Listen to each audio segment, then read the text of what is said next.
Welcome back to Elden Ring. Wilson has an idea, or had an idea. I mean, sometimes my brain does thinking. It's not usually good, but I'll throw it out there. Right. So let's just go with here's a different version of a Moon Knight series that they could have made that can do. Let's set out to do 3 things successfully with this show. Okay. What we're going to do is we are going to portray what we are selling. We're going to show Moon Knight. We're going to show the dude with the white costume with the cape beating people up. Second thing we're going to do is we're going to show the other aspects of that character, being Mark, Steven, Jake, the DID, Khonshu, all this stuff, mental illness, all of it. We're gonna bring that aspect into, okay? And then the third thing we're gonna do with this show is we are going to tie it into the larger MCU. Got it? Wonderful. Episode 1 is Mark in a mental hospital. We just start there, right? Yep. And he's tied down to the bed, heavily sedated, only coming up to get therapy and stuff. And he's talking about he's telling them all of his adventures as Moon Knight, and they think he's fucking crazy. And we see him telling these stories, and that's when we see the action. That's when we get basically all these adventures. And then at the end of the episode, they're like, okay, and what does Mark think about all this? And we introduce that there's a second, there's hints in the first episode of he goes to bed, he writes it in his journal, puts his book and his pencil down on the table, goes to sleep, wakes up, the pencil and the book are in a different position. Little things, giving hints. Yep. Second episode, it's all Mr. Knight and Moon Knight. And then we cut back to it just keeps developing like that, where we're staying in the mental hospital for most of it. Right. And we'll maybe do one entire episode outside of there that is flashback or going deeper into the Khonshu stuff, or really going weird and trippy into the DID and mental health part of it.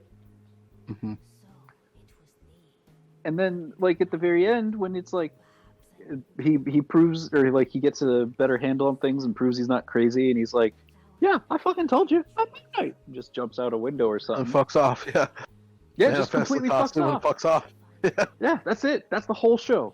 He doesn't have to fight anybody big. We just learn about the character. We see him in action, and then the end of the show, maybe a couple times in the show, they're like, hey, we've got a visitor here for Mark Spector. And they're like, no way. He's violent. We're way in the middle of his therapy. We can't let him have visitors. No way. End of the show, when he jumps out the window, his visitor that's been trying to get a hold of him the whole time is maybe Doctor Strange or it's Thor. And they're like, hey man, you know about Egyptian gods? I'm a Norse god. Let's talk. Or hey, I know about, I'm the Sorcerer Supreme. Let's have a chat. There you go. Or or Daredevil or some shit, a street level dude he is, or Oh, perfect. So many options. That'd be sweet. I like that. He jumps out of the. Oh my god. He fucking. He jumps out the window, right? In the Moon Knight uniform. We get a 10-minute scene of him running off, him being chased. The cops get called on him. There is an active police chase, and he's being chased throughout New York. Yeah. He is invading them and stuff, dips behind he's on a rooftop and dips behind those slanted little things that come up to a doorway that are the top of the stairs. Yeah. He just hides behind that or some shit. And the helicopters are searching for him, and they all kind of spread away a little bit, and it seems like he's lost them. And just as he's about to start running off again, he just gets bopped in the head. Somebody just punches him out and knocks him on the floor, and it's Daredevil. And he's like, hey man, whoa, slow down. We got to talk about this. And then just cut. Yeah. I was thinking when you're talking about the asylum, he was in the same asylum as Iron Fist. Oh. Why would Iron Fist be in an asylum? It was on the TV show. In the TV show, that's how they depicted him. Because they thought he was crazy. He's like, oh, because he was talking all the stuff about Kunlun, and yeah. I mean, sure, if we want to introduce that can of worms, sure. Well, or we could just not. Yeah, but this is new Daredevil, baby. This is Disney Plus Kevin Feige stamp of approval, Daredevil. This ain't no Netflix madhouse. Well, it's the other thing too is like you could have played with the idea of is Khonshu real or not for more of it, because like it wasn't until like I don't know, maybe the Warren Ellis run, which is in like 2012 or 14. Oh, it wasn't until much later that you actually have like confirmation that Khonshu is like a real thing, and not just him being like, Khonshu resurrected me and I'm his fist. You know what I mean? Like, there was no confirmation that this dude was real until like relatively recent. So it's like you could have that be a thing, and and with that as well, like you can like towards the like that before he fucks off or whatever, you have like him actually see like a manifestation of Khonshu or something, and then he actually puts the costume on and then fucks off. You know what I mean? Like, you could play with that, instead of just immediately from the beginning being like, I know it's like in the shows, like, is he just a hallucination that he's making up in his head for a while? But like, it's pretty much from the get go, like, oh, here's Khonshu. You know what I mean? Yeah, I think that would be cool to like wait a little while before Khonshu is like actually like seen in some kind of form. Like he just hears. Yeah, you could have him talking to himself, like he's talking to Khonshu, and he might think Khonshu is another identity. And he's yelling at a guy, and well, then you kind of play with that a little bit in the comic books, where it's like Khonshu kind of lives in his head with Steven and fucking Jake, who's, by the way, third personality that has been teased multiple times throughout this season, who we haven't met yet. Maybe that's going to be Jake a nice Lockley. His 15-minute chunk out of that episode spent on the that. angry, violent persona that like there's the scene where they early on where he like punches the glass or whatever, and then like and then it's split and it's him and Steven talking, but there's a third panel, and then like, well, especially even more in your face in the fucking asylum when he's running through that, and he gets Steven out of the sarcophagus, and they walk by and there's a room with another sarcophagus, and it's like shaking trying to get open. And they just fucking run by it. Then some people when they're in Egypt and like they stab that dude, and they're both like, "Hey, I didn't do that." Oh yeah, yep, exactly. There's that, and then people think at the end of, I forget which episode it is, but when he's talking to Harrow in the asylum, and he gets really angry and grabs a weapon to try and get at him, and then he has to be restrained by the guards. It's like he kind of goes off into his mind or whatever, and then you come back to him and he's got like a bandage on his nose, and then like he's talking differently, and he gets really angry, and he grabs a weapon to try and like fucking stab him with or whatever. People are like, well, is that Jake? You know, is this our first actual sight of Jake? But now there's Jake to contend with, who we haven't met yet, and we have one episode left, and it's like, okay, now that Steven's gone. That'd be fun. Spoiler alert. But yeah, it'll be interesting. You could have like Mark like quote unquote seeing Khonshu, like telling people that he's seeing Khonshu in the asylum with him, and basically him just going around like Iron Fist, just saying to people, I defeated the dragon and took his heart. I am the Iron Fist, and he's just like, I am the Fist of Khonshu. I was resurrected, and now I serve as his right hand. And people are like, yep, exactly. Okay, yep, sure, you are. And you find out he's real just before he fucking costumes up and fucks off, you know. Well, his stuff is getting moved around, and he's like, "Well, yes, Mark. Your things are being moved around. You are dealing with this other personality. They use the book. They put it down in a different place. And it's like, okay, well, what about when these things happen? And they're like, it's just your personalities, man. Like, you're fine. Like, we're dealing with it. We're all good. One thing and then, they've like, changed. maybe, Yeah. I don't know, just maybe like episode 4 or 5, like after we've learned, like, yeah, he does have other personalities. Yeah, they are different for these reasons. We see Jake come out, and he's getting real, like, he's just like sitting in the cafeteria or like the rec room or whatever, just like mean mugging a dude. Yep. Like, he's like, you're like, okay, is he gonna like fuck this guy up for like no reason, just because he wants to? And then we like cut, like, it's just like Oscar Isaac doing the weird like Jack Nicholson stare out the window, just like he's it's weird.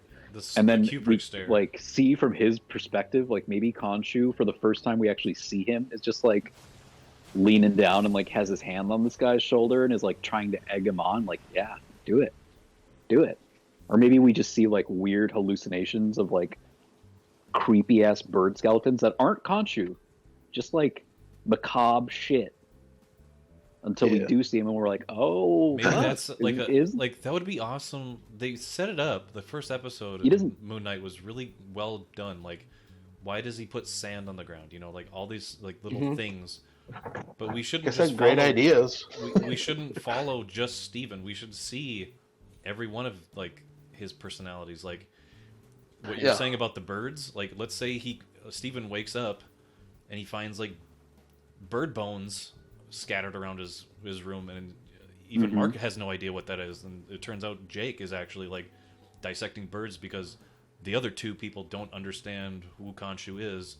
Maybe Jake's the only one that does, and so he's like trying to leave messages like, he's a bird, you gotta look into the bird things. One thing that I don't know that it would be good for like a Moon Knight kind of series, but maybe if you're gonna have a lot of mystery, is to have the audience in on the mystery, but not have the character in on the mystery. Right. That's what I love about the character. Like, it was so awesome. There were so many mysteries, but we know as the audience, and one of his personalities knows, but they have to like work together to figure out the mystery together. Yeah, but then they introduce stuff that they don't know, that we don't know, and then we're like, okay, I guess we'll just find out later. There's potential. There's a lot of potential. Like, I'm still not sure how I felt about them, like, just introducing you to Steven right away. Right. And, like, having you, like, not sure, except me, like, you know, except the nerds that know Mark is the main personality, you know? Like, I get it's a good way to, like, kind of introduce that idea, but also, like, so many is just like, so is Steven the main personality? Or I get they might have wanted to do that, but I was just like, but Mark's the main personality, and they've almost made it to a point where, like, for up until the 5th episode, where you get the history lesson about Mark, like, Mark's kind of unlikable, and like you don't like, you want Steven, you don't want Mark, and it's just like, but Mark's the main dude, so it's like, cool, you made like your audience not like the guy who it actually is, you know? Yeah. I think that I really liked a piece of what was in there when Oscar Isaac said, like, when Mark said to Steven, he's like, you're not meant to see that. That's why I made you, so that you don't have to see that. Yeah. Is to Steven's explore the more that innocent kind of shit more. Like, it's a personality to protect Mark. Steven was made to protect Mark's emotions. Yeah, so why don't we see, like, it's all the innocence that Mark lost, you know? Maybe like Steven. And all the anger and rage over it is fucking Jake. Like, maybe Steven's out getting an ice cream cone or something, and he sees like a kid like fall down and scrape his knee, and just seeing the blood is enough to make him like swap over to Jake, and then he wakes up, 18 hours later and doesn't know what happened, and that's one of his triggers. He's like, I'm not meant to see violence. Like, right? I shouldn't see that. Jake is pretty. I don't. It's gotta be kind of literal, but like, he's almost a Travis Bickle type guy. Like, he is like, because he is literally a taxi driver. He got a mustache and whatever. He's a gruff, tough guy, And a lot of times he's the one who will kind of Moon Knight up and kind of Gruff tough guy, huh? yeah. Stinky Pete. One thing I'll say that I do like that they changed from comic wise is that the suit is like a living kind of supernatural thing that like comes on to him. Like that's cool. That's a neat way to have him not have to duck into a fucking room to change real quick. You know? Yeah. You know, because that's that's what it is in the comics. Is he's got his suit like when he's Jake and he's driving around in his taxi, he's got the suit in a box in his fucking trunk. You know what I mean? Like. All right, so guys, Bradshaw, this is going to be a wonderful surprise for you because you haven't seen this character yet. But we're going to meet Turtle Pope. Praise be to him. Oh, Praise be to him. dude, he's everything I hoped he'd be. Look at that If he face, ever dude. finds leafage, He's just welcome you to the church. I'm Muriel, steward of the sacred chamber. My apologies for unseemly state of affairs. Do you know the origin of this place? do you know, How came to be known as the Church of Owls? Muffin Man? I don't know. I don't know. Well, that's a shame, but who can blame you?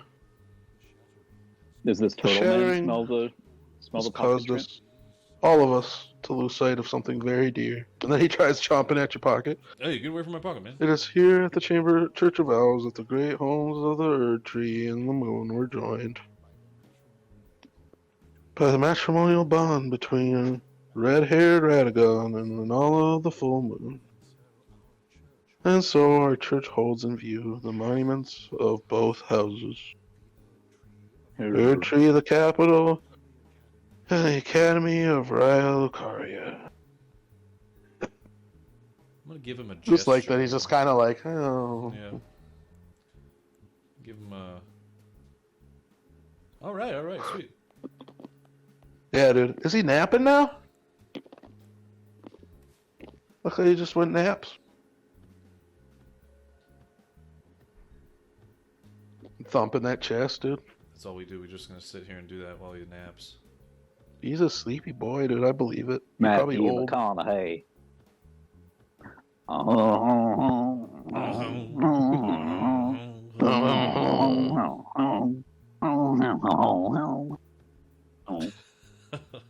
So we'll leave it there. We made some progress. We beat a couple bosses, and we are betrothed to Rani of the Full Moon. We got a beat maiden. a boss. We got a No, we maiden. beat our chest. We beat our chest in front of the Turtle Pope. As you're wont to do. It's Yep. a good session, well spent. Yeah, talking about Moon Knight, talking about superheroes and Batman. Yeah, we'll have to come back to this discussion later at another time. Say goodbye, Shroops. See you, Shroops. Goodbye, troops.